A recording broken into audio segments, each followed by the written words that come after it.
Hi everyone, welcome to back with nursing classes. Dear, हम लोग MP post basic BSc nursing entrance exam जो हुई थी 2024 में, उनका पेपर में सॉल्व करवा रही थी और ये सभी के लिए इम्पोर्टेंट है, उन बच्चे के लिए भी इम्पोर्टेंट है जो अभी रिसेंट में एग्जाम देने वाले हैं एमपी पोस्ट बेसिक का 2025 में।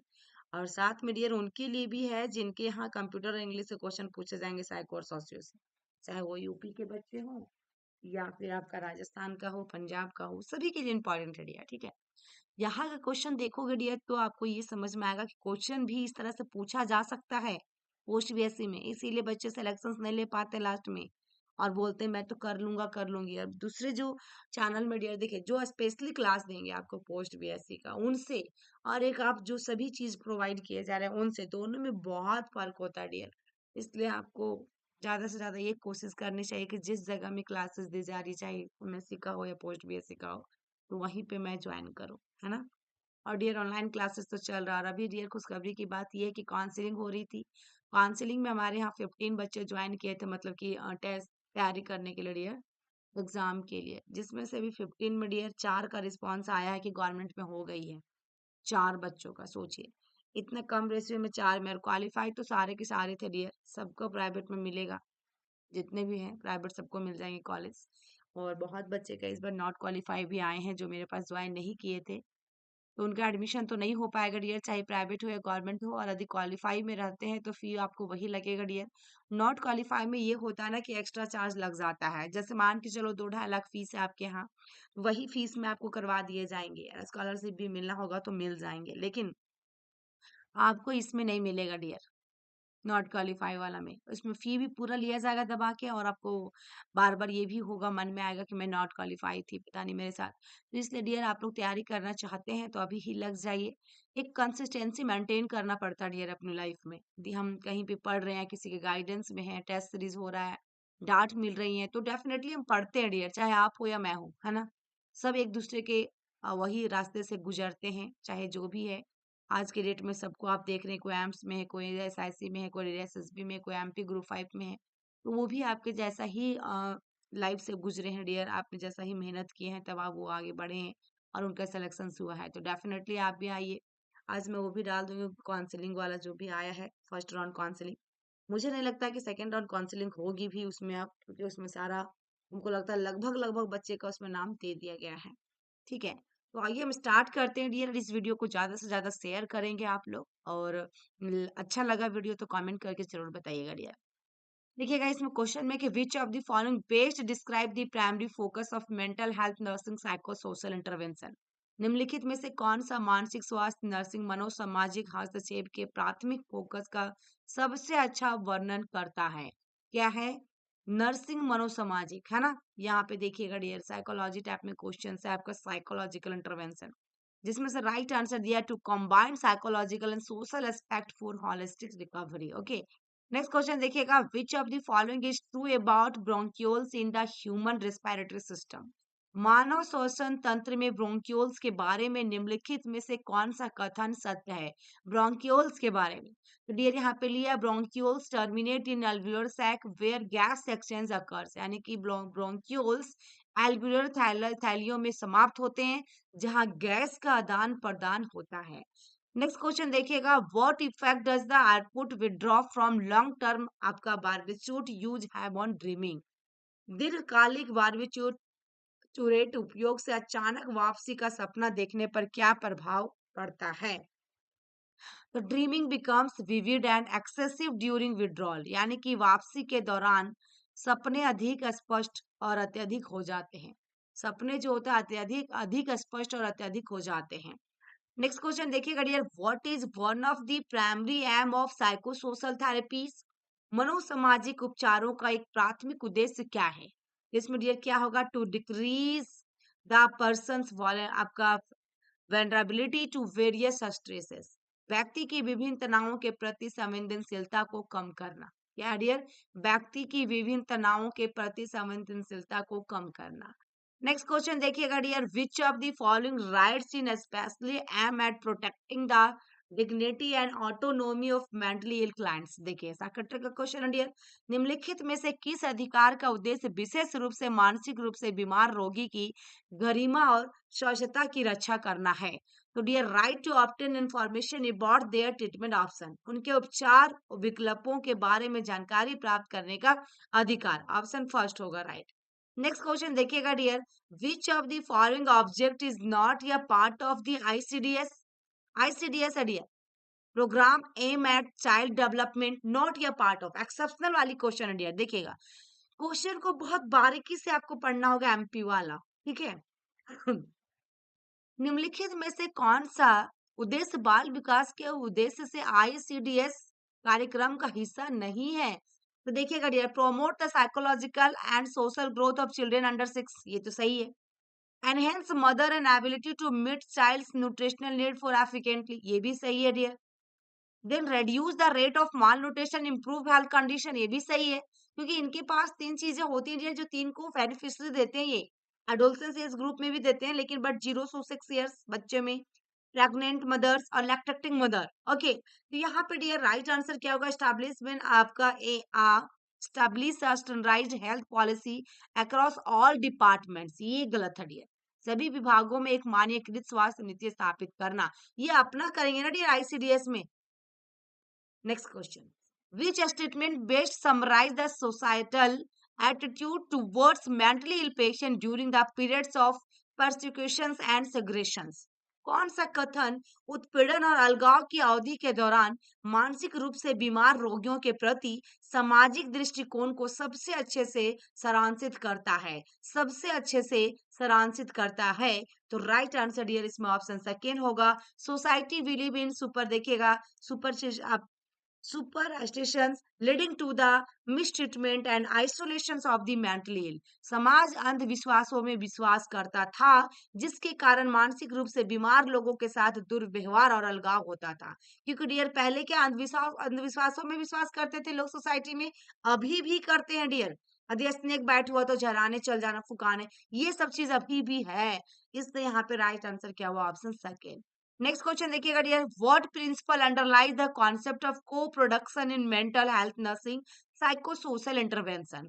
मानसिक स्वास्थ्य नर्सिंग मनो सामाजिक हस्तक्षेप में सह उत्पादन की अवधारणा का आधार कौन सा सिद्धांत है? अवधारणा का आधार कौन सा सिद्धांत है? तो राइट आंसर इसमें ऑप्शन डी जाएगा, the collective experience of patient care givers and health care teams. रोगियों, देखभाल करने वालों और स्वास्थ्य देखभाल टीमों का सामूहिक आपका अनुभव। 49 नंबर क्वेश्चन में देखिएगा dear, which of the following best describe the principle behind the radio, आपका radioallergosorbent test, RAST का full form, used in skin testing. निम्नलिखित में से कौन त्वचा परीक्षण में उपयोग किए जाने वाले रेडियो एल्जोर सॉर्बेट टेस्ट के पीछे के सिद्धांत का सबसे अच्छा का वर्णन करता है? तो डियर इसमें राइट आंसर जो होगा, क्योंकि IgE होगा डियर।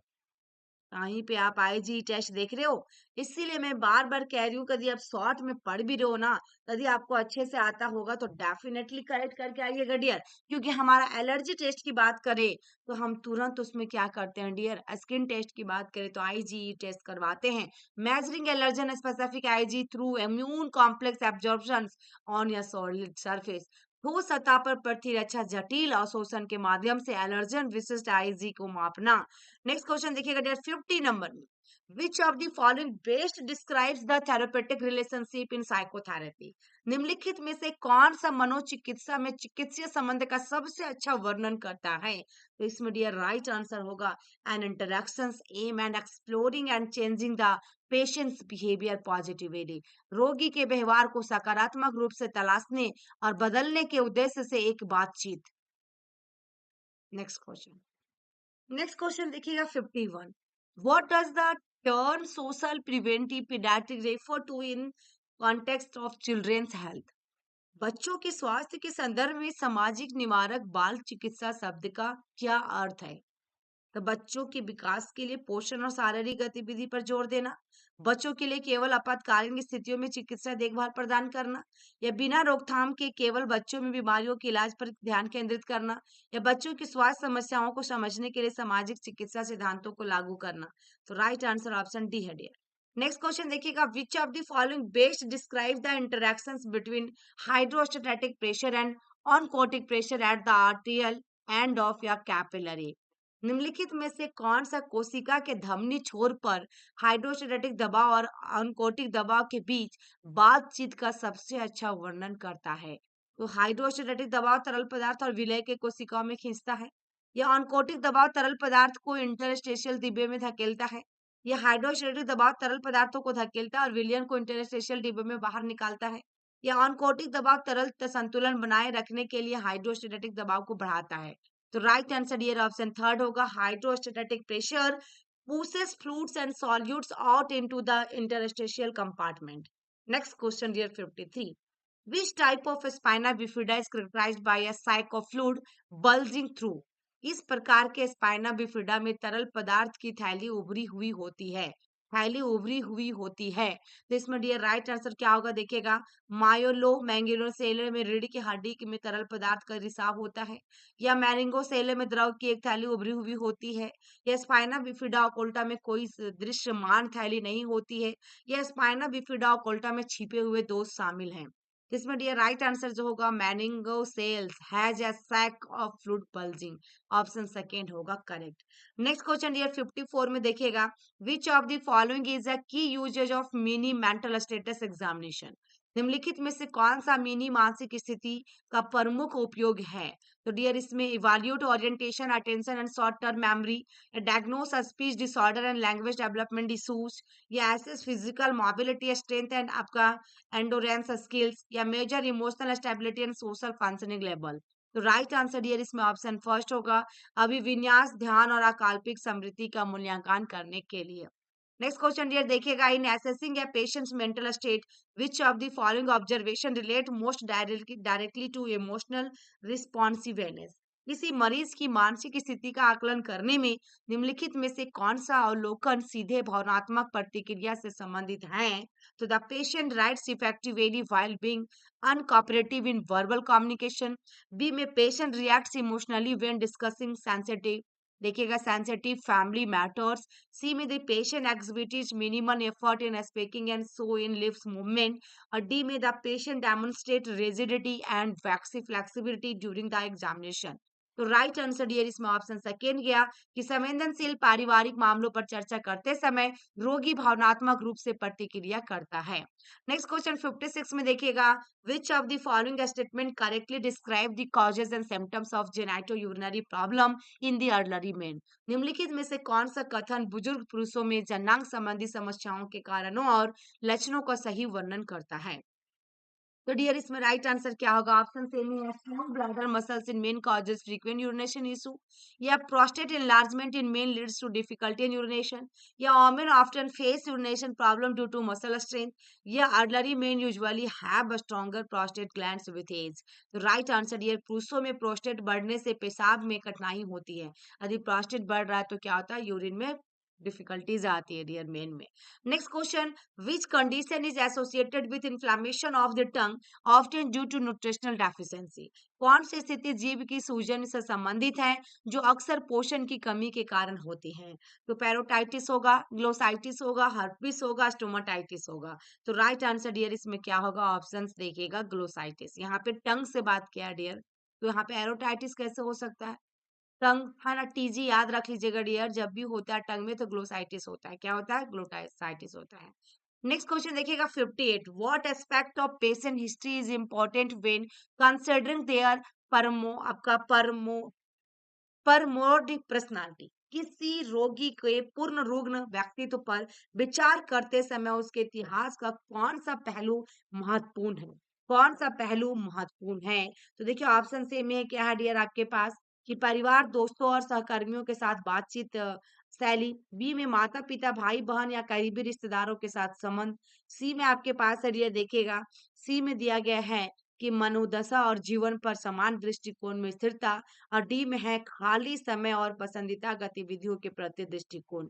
इसमें आपकी राइट आंसर क्या होगा डियर? देखिए 4 ऑप्शन में राइट आंसर ऑप्शन फर्स्ट है, जिसमें से आपका राइट आंसर है interaction style with family, friends and colleagues. Option A is correct answer.